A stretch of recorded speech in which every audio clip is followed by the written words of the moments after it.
Well, hey, good day to you. This is Todd. I'm just a regular dude walking in the Word. Hey, we're looking at Exodus still. We're in Exodus, and we're only in chapter 4. We got a long ways to go here. But today, it's entitled "Not Trusting God with Our Speech." All right, and it's taken from Exodus 4, chapter 4, verses 10 through 17. So if you have your Bibles, like I do, you can follow along there. It says this. Moses said to the Lord, "Pardon your servant, Lord. I have never been eloquent, neither in the past nor have I spoken to your, nor have I been, neither in the past nor since you have spoken to your servant. I am slow of speech and tongue." The Lord said to him, "Who gave human beings their mouths? Who makes them the deaf mute? Who gives them sight or makes them blind? Is it not I, the Lord? Now go, I will help you. Speak, and will teach you what to say." Okay, so that should have been enough there. And get this, we talked about this yesterday.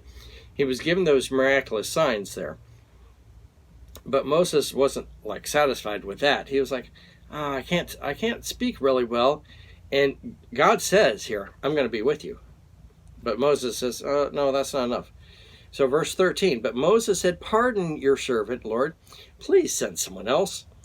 Then the Lord's anger burned against Moses, and he said, "What about your brother Aaron the Levite? I know he can speak well. He is already on his way to meet you, and he will be glad to see you. You shall speak to him and put words in his mouth. I will help both of you speak and will teach you what to do. He will speak to the people for you, and it will be as if he were your mouth, and as if you were God to him. But take the staff in your hand so you can perform the signs with it." Okay? God allowed him to have Aaron. Okay? And Moses is probably thinking, "Oh yeah, that's a great thing. That helps him out a whole lot." However, when you look, as we go through Exodus here, you're going to see that having Aaron, it helped in certain situations, and Aaron did stand up for God in certain situations, but there was times where Aaron utterly failed.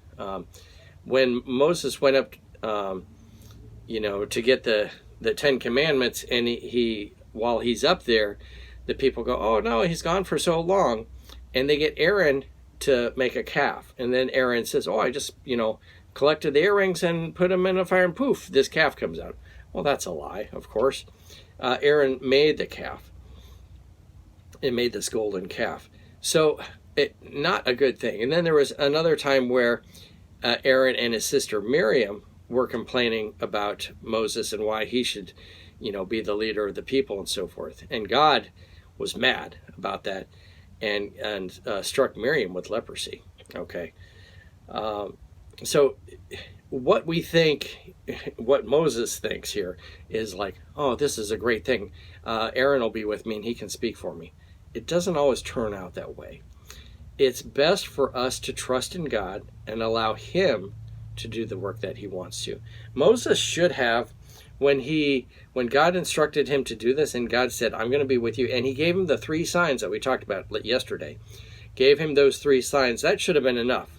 And Moses should have said, "Yep, you're going to be with me, and I trust you, and I'm going to do the speaking that you give, the things that you give me to say." But instead, he's whining and complaining about it and saying, "Oh, no, I can't do that." And then God allows Aaron to come into the picture, which can be a blessing. It looks like a blessing at times, but in other times it wasn't such a great blessing. All right. So the whole point here is we need to trust God, okay?